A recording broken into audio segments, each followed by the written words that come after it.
Muy buenos días y bienvenidos a esta jornada de Viernes Geopolítica. Hoy es viernes 13.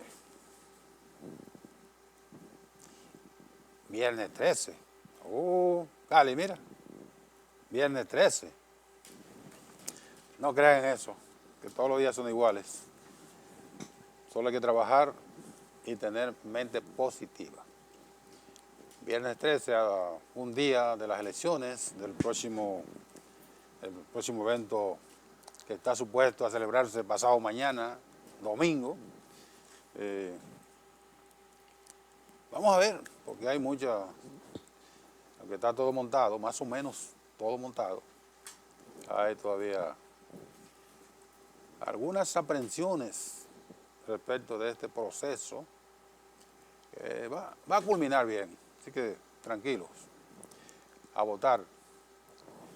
Antes de hablar de las elecciones, vamos a recordar que estamos en todas las plataformas de EGN Televisión y también el audio en tiempo real en Samantha Radio Online, que se repite a las 10 de la noche. Repetimos el contenido en lanaciondominicana.tv y en nuestras redes sociales.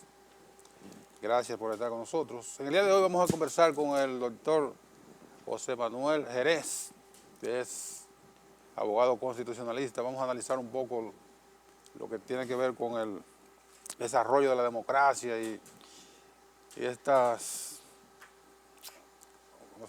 amenazas que siempre hay en estas democracias frágiles como la República Dominicana, que aunque tenemos desde el año 1961, pero vamos a decir que fue desde el año 1966, porque en el 61 se celebraron unas elecciones, después vino un golpe de Estado, una guerra civil, una intervención, bla, bla, bla.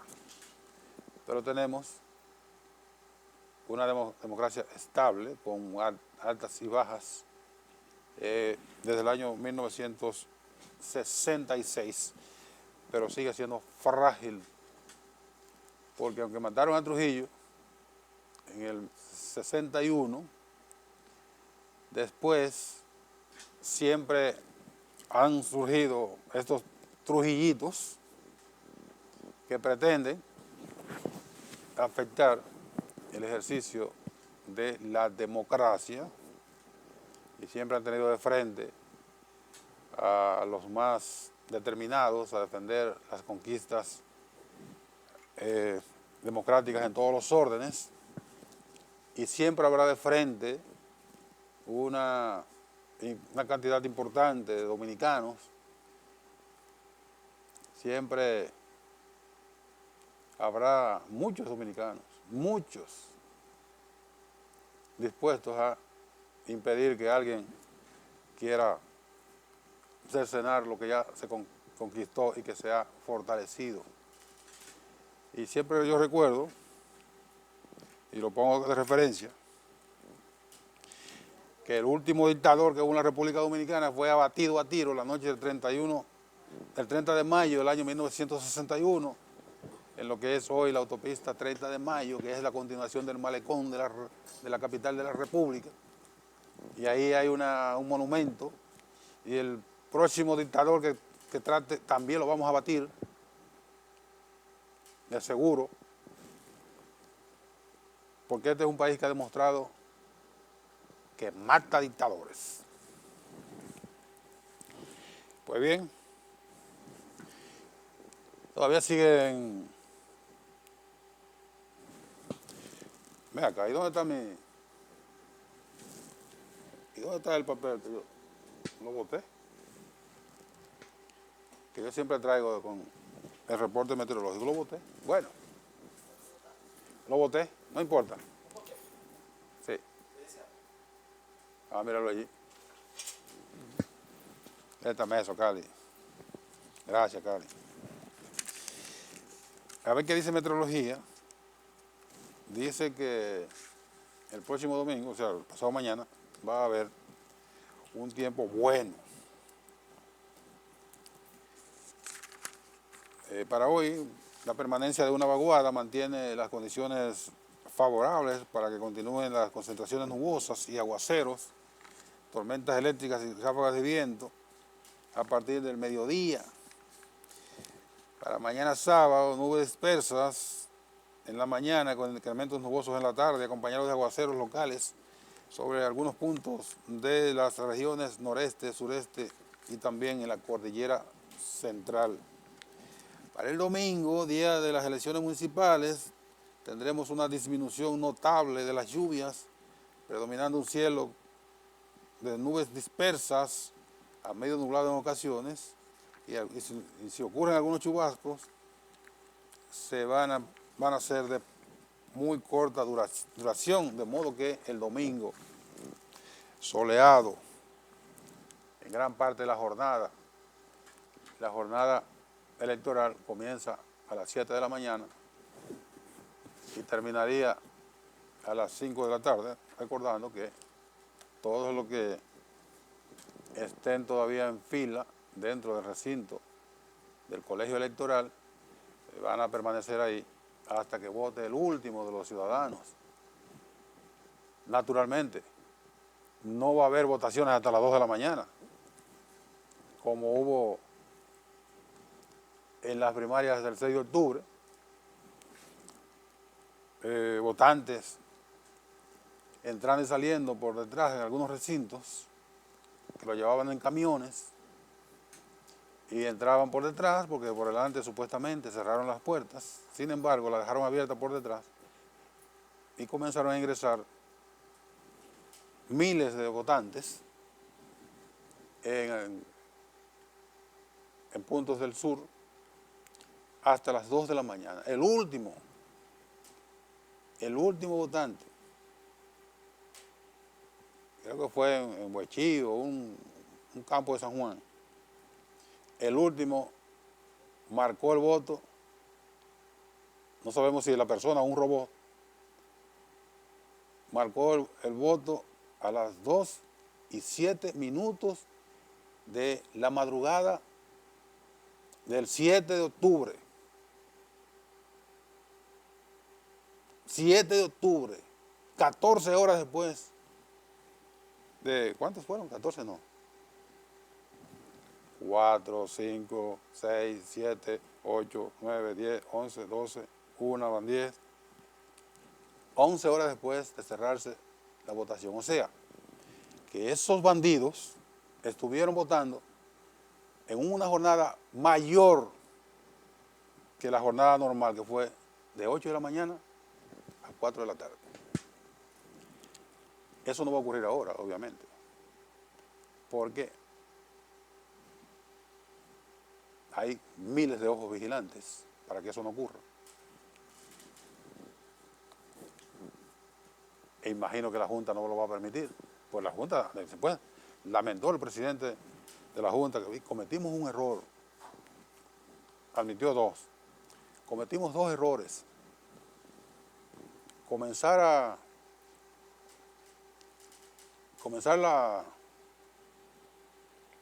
la transmisión de resultados antes de las 4 de la tarde con gente en fila,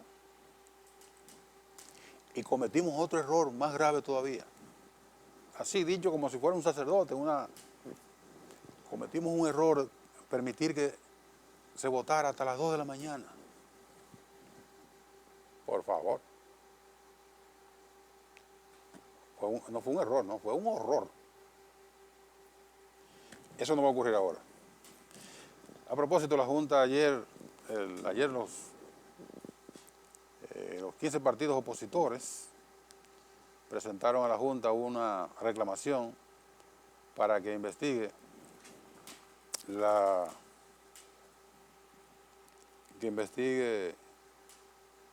que tome medidas para que se corrija una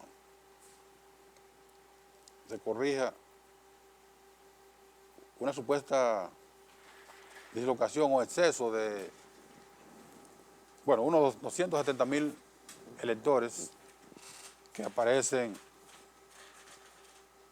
con nombres supuestos, y aparecen personas con 120 años y que aparece, bueno, una serie de situaciones que tienen, que provocan la preocupación de los partidos de oposición, que son 15, son 15 partidos. Hay dos bloques de 12 partidos, 6 que postulan al presidente Leonel Fernández, 6 que postulan a Luis Abinader y 3 que van independientes. Pero todos firmaron un documento, lo que lo presentaron a la Junta Central Electoral, llamándole la atención para que se tomen medidas respecto de estas anomalías que han ido aflorando a última hora del proceso electoral y de cara a las votaciones. Y que la Junta tiene que estar pendiente de esto. Sigue también las repercusiones se mantienen sobre el informe del Departamento de Estado, que deja muy mal parada a la República Dominicana en algunos aspectos, y de eso se va a seguir hablando bastante rato. Dime a ver, doctor José Manuel Jerez, ¿y esos lentes? La verdad que tengo un ojo no solamente rojo, sino pequeño. Ten cuidado, el coronavirus no da con ojos, nada de eso. No. Eso no es parte de los síntomas. Buen día, doctor. Muy buenos días, dándote las gracias como siempre, Nelson. No, gracias a ti por estar con ese ojo averiado. Por esta invitación. No, tú sabes que no puedo faltar a una invitación que tú me hagas. Gracias. Sí. Vamos a la pausa y cuando regresemos vamos a hablar largo y tendido con el doctor José Manuel Jerez, que es abogado de los tribunales de la República. ¿Tú no eres notario? También. Abogado notario público de los del número del Distrito Nacional, pero especialista en Derecho Constitucional y también politólogo. Así que vamos a hablar con el doctor Jerez sobre estos vaivenes, estos tropiezos de la democracia y de cara a las próximas elecciones, que serán pasado mañana, a ver cómo él enfoca desde el punto de vista técnico todo este acontecer. Venimos ahora.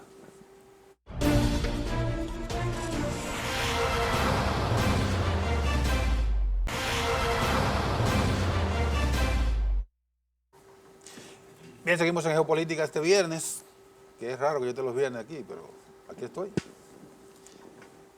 Por el caso que les comenté antes de la pausa y antes de que llegara nuestro invitado de hoy, les comentaba la importancia de proyectar hacer estos análisis apenas a 48 horas de un proceso electoral bastante complicado, con un telón de fondo de un desastre del pasado febrero. O sea, crea unas aprensiones que tienen alguna justificación.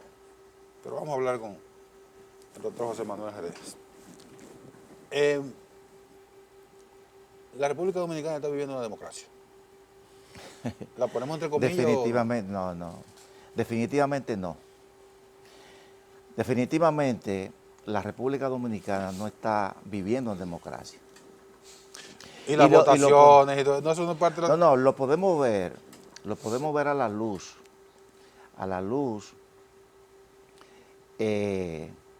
desde la aparición de este sistema hasta nuestros días, porque muchos confunden democracia con elecciones. Las elecciones no es un producto de la democracia. Las elecciones surgieron como una solución en un momento dado de la élite gobernante. O sea, las elecciones no es una conquista del pueblo, ni tampoco podemos asociar democracia con Estado de Derecho, O sea, usted puede estar viviendo, por ejemplo, en el absolutismo era un Estado de derecho. Era un Estado de derecho porque era un Estado que está más cimentado en un ordenamiento jurídico. Claro. Pero eso no tiene nada que ver con democracia. Había justicia, había congreso, todo en Naturalmente, teoría. Y naturalmente. había elecciones, la gente Sí, votaba, aunque también mediatizado. sí. Entonces, si nos leemos en el momento histórico en que aparecen las elecciones, y luego ya como sistema, el sistema electoral, nos daremos cuenta que las elecciones no fue una conquista del pueblo, sino fue una solución que la élite gobernante buscó para solucionar un problema De legitimidad. y con el auge de la población. Nada tiene que ver con O sea, la democracia en sí. es una concesión de la élite. Tanto así que incluso la condicionaron. Si usted no es propietario, no puede votar. Si usted no tiene... Naturalmente, fíjate que nada tiene que ver con la democracia, porque usted podía votar si usted era propietario, si usted era propietario, había esclavitud, inclusive, como si era letrado. Los esclavos, o sea, inclusive en el Estado moderno más acabado y el Estado de donde nos viene este sistema, No votaban. no, y la guerra de secesión En los Estados Unidos. se inició precisamente porque habían estados esclavistas dentro de esa confederación. O sea, que para nosotros evaluar si un Estado está viviendo en democracia, tenemos que tomar como parámetro ciertas variables que muchas veces los sociólogos, los antropólogos y los mismos politólogos no toman en cuenta. Como ya le había dicho, en el mismo Estados Unidos está muy generalizada la idea de que elecciones es igual a democracia. Y así se lo ha hecho saber, las élites norteamericanas le han hecho saber al pueblo. No solamente al pueblo norteamericano, sino... Y le han hecho creer eso. Le han hecho creer, exactamente, no solamente al pueblo norteamericano, sino a toda su área de influencia, Sí. de que elección es igual a democracia. Y ciertas cosas que nos vienen y que nos vienen impuestas y que nos las creemos sin someterla al rigor del análisis. Exactamente. Sí. Entonces, tenemos que remontarnos al Estado absolutista para nosotros tener una concepción clara de lo que verdaderamente es la democracia. El Estado absolutista, que es donde nace el Estado moderno nace como el Estado absolutista, que es el modelo que tomaban las diferentes cortes europeas, era el modelo francés, la corte de Luis XIV, donde él llegó a decir el Estado soy yo. Está Chemois. Sí. Pero la gente ha interpretado, o sea, se ha generalizado la idea de que cuando él hablaba de que de Estado Chemois, de Estado soy yo, se refería a que el Estado se encarna en mí, en que todo lo que tenga que hacer el Estado, en este caso el gobierno también, tiene que ser autorizado por mí. Y lo que no es autorizado por mí no tiene valor. Mire, vamos a volver a la pregunta inicial. Usted me hizo la siguiente pregunta. Si nosotros estamos viviendo, si en la República Dominicana se vive en democracia, vamos a hacer un parangón entre el sistema hiperpresidencialista que existe en la República Dominicana, con el rey Luis XIV, aquel que dijo el Estado soy yo. Para que conecte ahí mismo, solamente un señalamiento rapidito. Cuando un ministro va y da un Picasso por ahí que dice por instrucciones, que es la aberración y la forma ayepta de ejercer la política o funciones de Estado, cuando van a dar un Picasso que está allí por instrucciones del señor presidente de la República. Sí, claro, esas son aberraciones, pero el asunto es más grave. Fíjate que nosotros vamos a hacer ahora, una comparativa de este gobierno con el Rey Sol, Le Roi Soleil, como le dicen los franceses. Sí. Cuando Luis XIV decía, el Estado soy yo, él no quería decir, y no se colegía esto con que todas las funciones del Estado, o las principales funciones del Estado, la función legislativa, la función judicial, él era per se que la hacía. No, él delegaba en un grupo, como se hace hoy en día, en un grupo de personas, delegaba esa función de legislar. Lo mismo sucedía con la administración de justicia. Había un cuerpo de magistrados que administraban justicia, porque no era él que administraba justicia. Él tenía un cuerpo de personas que hacía todo eso. Pero todo eso se hacía en nombre del rey. Nada que podía tocar los intereses del rey. Esos magistrados, esos legisladores que él tenía, podía contradecir la preferencia o los intereses del rey. Pero eso viene de Roma. Pero ¿qué es lo que estamos viendo? No, porque estamos hablando desde la aparición del Estado moderno. O sea, el Estado moderno surge como el Estado absolutista, que luego deviene en el Estado legislativo que surge con la Revolución Francesa.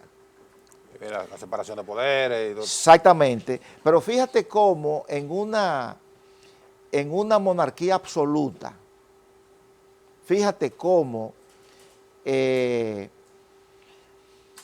todo es en función de los intereses y cómo el rey tiene control de todas esas funciones. En la República Dominicana es más o menos lo mismo. Pero es lo que te estoy diciendo. O sea, entonces, aquí en República Dominicana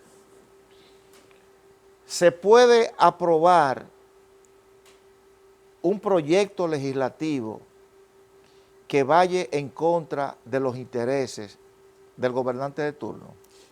Bueno, aunque beneficie. Si él tiene intereses en una u otra dirección, no pasa. ¿Pasa o no pasa? Aunque beneficie a la mayoría de la población. Sí. Porque fíjate ya, la democracia tenemos que asociarlo a la mayoría de los ciudadanos. La democracia per se. Bueno, como dijo Lincoln, gobierno del pueblo, para el pueblo y por el pueblo. Y como recoge nuestra Constitución en el artículo 2, que la soberanía descansa en el pueblo. Exacto, reside en el pueblo. Reside en el pueblo. Claro. Entonces, vemos lo mismo sucede con el Poder Judicial. Pero ahora mismo nosotros podemos ver, mira, leyendo el informe del Departamento de Estado, el que se lee el informe, aunque sea un resumen ejecutivo, que es lo que la prensa ha recogido, puede colegir que aquí no se está viviendo en un sistema verdaderamente democrático. Fíjate cómo el Ejecutivo, llámese el Presidente de la República, influye en la justicia. Ordena que el Ministerio Público detenga un proceso de investigación criminal. Eso es una radiografía de que nosotros estamos viviendo en un régimen autoritario. Estamos viviendo en una autocracia, y más que en una autocracia, estamos viviendo en una plutocracia. En una plutocracia. Alguien dice que es una cleptocracia. No llegaría tan lejos. Sí. Entonces, y es lamentable. Entre democracia e institucionalidad, ¿cuál es la...? No, porque es que la democracia es un concepto abstracto que se concretiza a través de las instituciones. Entonces, si no hay democracia es porque las instituciones no funcionan. Las instituciones están secuestradas en la mano del gobernante, en la mano de este hiperpresidencialismo que nos ha devenido desde los orígenes mismos de la fundación de la República. Claro. Entonces, las instituciones aquí están secuestradas. Fíjese. No secuestradas, concentradas, para usar un término más o menos que caiga bien el viernes. No, fíjese, cuando yo le digo secuestrada, fíjese, hoy, por ejemplo, mire esta institución, la Junta Central Electoral, que es un órgano vital, para la convivencia democrática. ¿Qué podemos decir nosotros de esta Junta Central Electoral? Tenemos necesariamente, obligatoriamente, y lamentablemente también, podríamos decir, porque no esperábamos de ese grupo de personas que en un momento dado podríamos llamarle de honorable. Yo ya no me atrevería a usar ese término. No. No. Ese es un grupo de personas servil, primero inepta, han demostrado ineptitud. No, pero eso es muy duro. Sí, han demostrado ineptitud, incapacidad y sumisión total al gobernante, al presidente de la República. Yo, en intervenciones anteriores, a pesar de los hierros que ellos venían cometiendo, yo albergaba la esperanza Todavía le daba de que pudiesen, el beneficio. le daba ese beneficio, pero ya con todo lo que se ha hecho, lo último que sucedió y todavía lo que nosotros vemos que está sucediendo, o sea, no me cabe otro calificativo. Lamentablemente tengo que decirlo porque es la realidad. De eso vamos a hablar cuando regresemos para completar el programa, porque tenemos a las puertas de 48 horas, menos de 48 horas, un proceso electoral que, bueno, se va a celebrar, pero se va a celebrar en unas condiciones, si no precarias,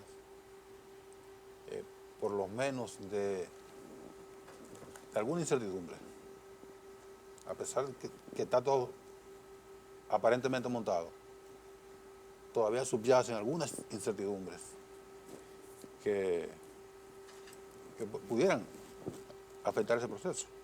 Pero vamos a hablar de esto para completar el programa cuando regresemos. y no me haga mucho caso, vaya a votar. No me haga mucho caso. Vaya a votar. Porque si usted no vota, alguien le dan 10 pesos y vota por usted. Y usted se va a pasar 4 años lamentando no haber ido a votar. Mejor evite una lamentación de 4 años y vaya a votar. Venimos ahora.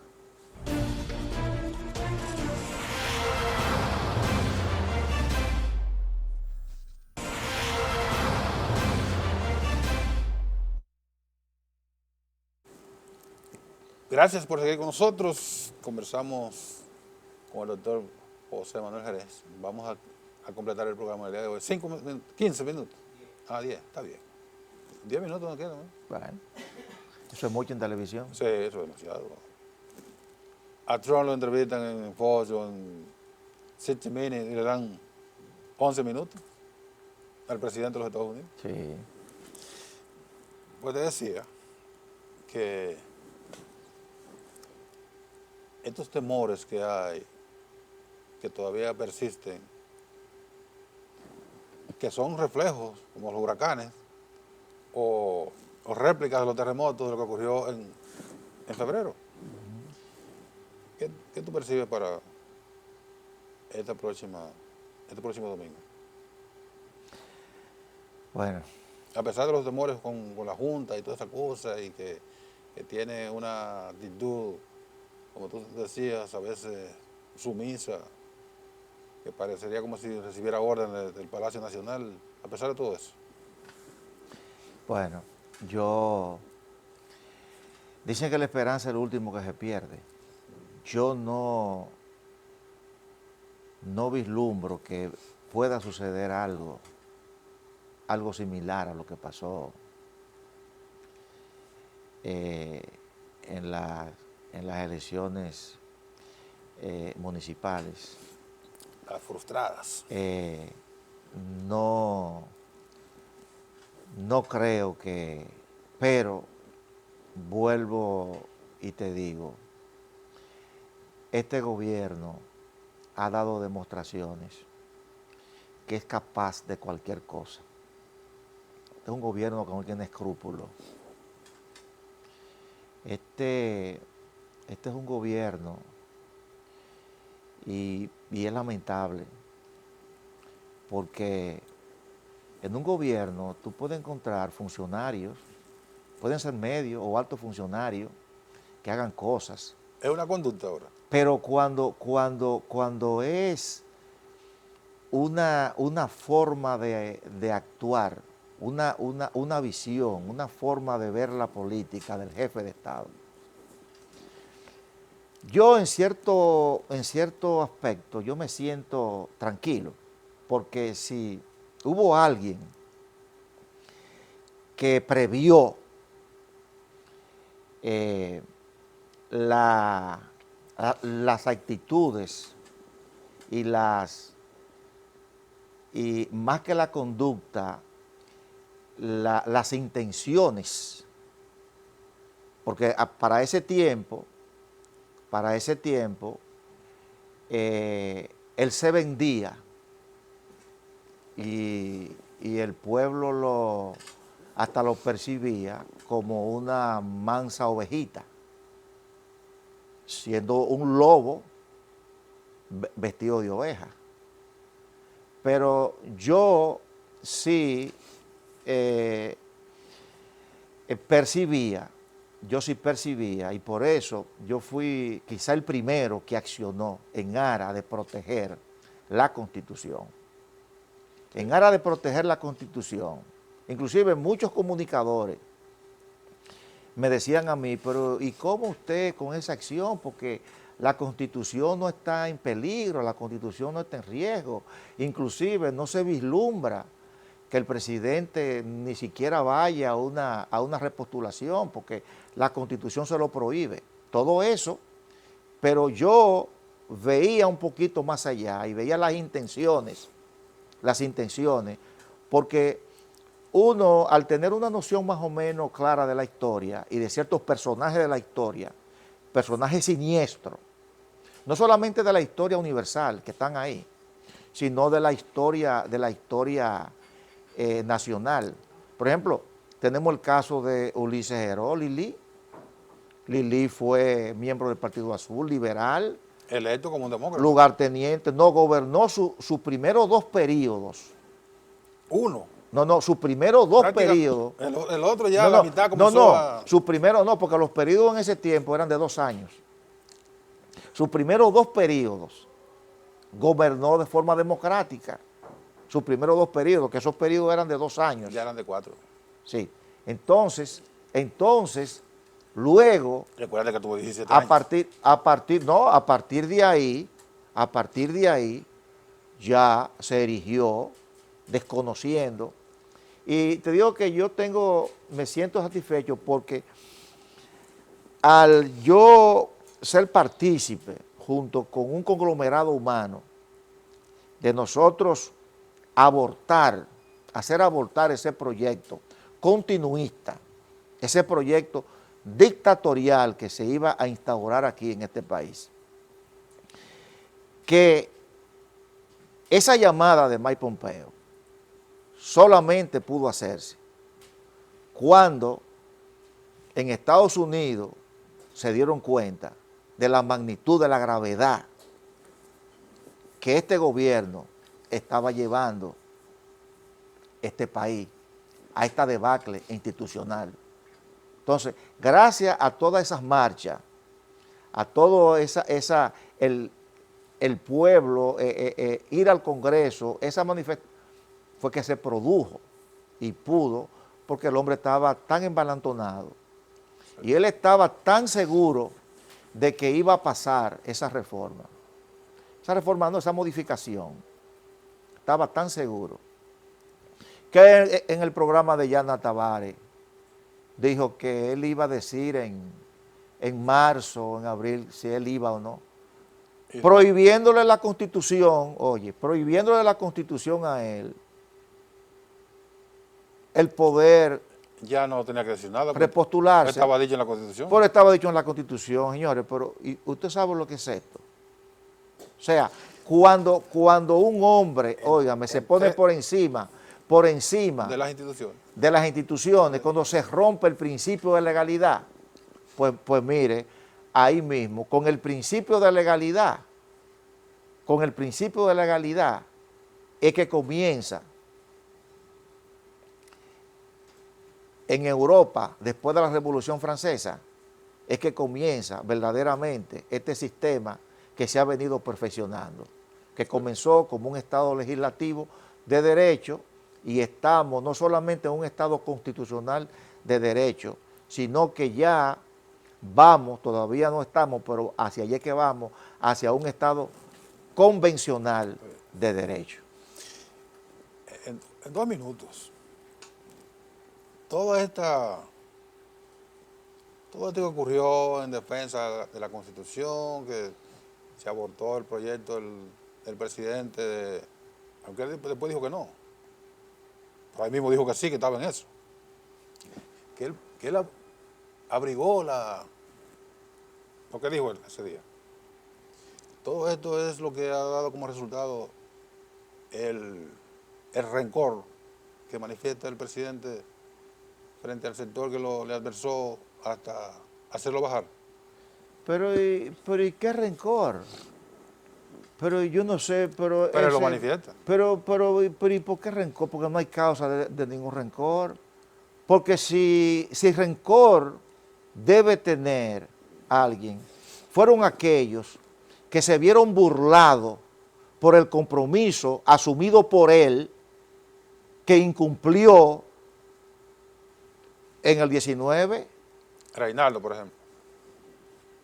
No, porque la Constitución a él, recordemos, la Constitución a él no le permitía repostularse en el 2016. Bueno, pero La Constitución le permitía a él se reformó. dejar un periodo por el medio y luego volver. Sí. Entonces él dijo no que quería se decantaba por el modelo norteamericano. Ajá. Y se le permitió 8 años. Él modifica la Constitución. Que fíjate, la Constitución nace como límite al poder. La Constitución nació para limitar el poder. Sí. El poder de él estaba limitado a 4 años. Él no podía inobservar esa Constitución que limitaba su poder. Pero consiguió 4 Pero más. no obstante a eso, consiguió 4 años más y conculcó derechos fundamentales de otros que tenían derecho a ser elegidos.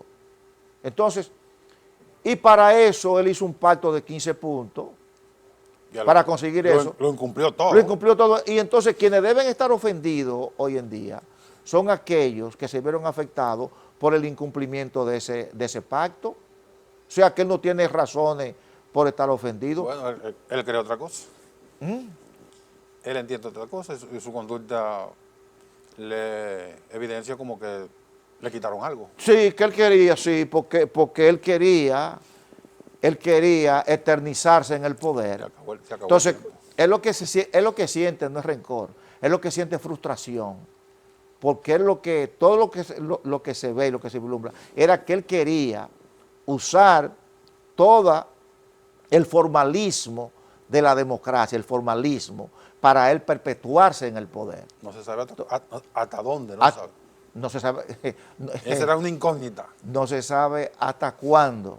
Entonces, más que rencor, yo entiendo que es lo que se siente frustrado, porque eso que él anhelaba, No pudo. se le volvió a salir agua. Gracias. No, gracias a usted. Señores, concluimos por hoy. Pero recuerden, debiste llamar a la gente a votar también. ¿O tú no vas a votar? No, no, ya usted lo hizo. Ah. Claro. Como dijo alguien, ¿cómo fue que dijo él? Oigan todo lo que yo digo, pero no hagan lo que yo hago. Oigan todo lo que yo digo, pero vayan a votar. Sí. El arma más efectiva que tiene un pueblo para o seguir con lo que tiene o salir de lo que tiene es mediante el voto. No se quede agotado. Vaya a votar y no lo lamente después. Bueno, se acabó el tiempo, así que nos vemos el domingo aquí en la programación especial en ocasión de las elecciones municipales. Sigan con EN Meridiano.